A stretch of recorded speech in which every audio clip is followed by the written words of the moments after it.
జిల్లా వాసులే కానివ్వండి అందరూ కూడా ఈ రాబోయే లోక్ అదాలత్ని, జాతీయ లోక్ అదాలత్ని విస్తృతంగా వినియోగించుకుంటారని, వారి యొక్క కేసుల్ని మేము సుమారు 1200 కేసులు సివిల్ కేసులు, అలాగే సుమారు 10,000 కేసులు క్రిమినల్ కేసులు, రాజీ అవే కేసుల్ని మేము గుర్తించడం జరిగింది.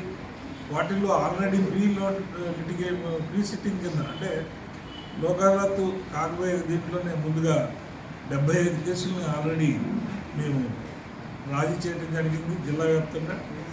అలాగే ప్రస్తుత లోక్ అదాలత్కి అన్ని కోర్టుల్లో కలిపి సుమారు 11 బెంచ్ల్ని కాకినాడలో ఏర్పాటు చేయడం జరిగింది, రాజమండ్రిలో ఏర్పాటు చేయడం జరిగింది. అలా కాకుండా కాకినాడ, పెద్దాపురం, పిఠాపురం అన్నింటిలో కూడా బెంచ్ల్ని ఏర్పాటు చేయడం జరిగింది. అలాగే బ్యాంకుకి సంబంధించినటువంటి ప్రీ లిటిగేషన్ కేసులను కూడా సుమారు 700 కేసుల్ని రిఫర్ చేయడం జరిగింది, నోటీసులు ఇవ్వడం జరిగింది. అలాగే మోటార్ వెహికల్ చట్టాల్లో సంబంధించినటువంటి నష్టపరిహారం కోసం సుమారు 500 కేసులని కూడా రిఫర్ చేయడం జరిగింది. దాంట్లో ఆల్రెడీ 6 కేసులని రాజీ చేయడం కూడా జరిగింది. ఈ ముఖ్యంగా ఏంటంటే ఈ మోటార్ వెహికల్ కేసుల్లో ఇన్సూరెన్స్ కంపెనీలకు కూడా కొంత అవగాహన పరుస్తున్నాం. ఎందుకంటే పార్టీలు 10 లక్షలు 20 లక్షలు క్లెయిమ్ చేసినప్పుడు ఆ ఇన్సూరెన్స్ కంపెనీలకు కనుక వాళ్ళు ఇంత ఇవ్వగలం అని ఒక ముందుకు వచ్చినప్పుడు దానిలో ఇప్పుడు సగమన్నా సరే అట్లీస్ట్ 4వ వంతు అయినా సరే ఇమ్మని ఈ లోక్ అదాలత్కి అడుగుతున్నాం స్పెషల్గా. ఎందుకంటే సపోజ్ ఫర్ ఎగ్జాంపుల్ 10 లక్షల రూపాయలు వాళ్ళు క్లెయిమ్ చేశారు, ఇన్సూరెన్స్ కంపెనీ అన్నీ కరెక్ట్గా ఉండి రూల్స్ ప్రకారం లైసెన్సు, ఇన్సూరెన్స్ పర్టికులర్స్ అన్నీ కూడా ఫోర్స్లో ఉంటే వాళ్ళు సుమారు 7 లక్షలు 6 లక్షలు ఇస్తారనుకుంటే, ఇవ్వగలుగుతారనుకుంటే ముందుగానే 2 లక్షల రూపాయలు ఇస్తే నష్టం లేదు. ఈ 2 లక్షల రూపాయలు తదుపరి ఏమైనా వైద్య అవసరాలు కానీ అట్లాంటివి ఏమైనా ఉంటే అంటే అట్లీస్ట్ మానవతా దృక్పథంతో అయినా సరే కంపెనీలు ముందుకు రావాలని అడగటం జరిగింది. వాళ్ళు వాళ్ళ పై అధికారులతో మాట్లాడతానని చెప్పడం జరిగింది. ఈ విషయం నెక్స్ట్ లోక్ అదాలత్లో ఖచ్చితంగా ఏవైతే ఉన్నాయో మా దగ్గర పెండింగ్ ఉన్న కేసుల్లో ముందస్తుగా పరిహారం కొంత అంటే 10 లక్షల రూపాయల దాంట్లో ముందుగా 3 లక్షల రూపాయల పరిహారం ముందుగా ఇచ్చేసేటారు. మిగిలిన 7 లక్షల రూపాయలకి వాయిదాలకి ఎన్నైనా తిరగచ్చనే ఒక చిన్న ఆలోచన చేశాం.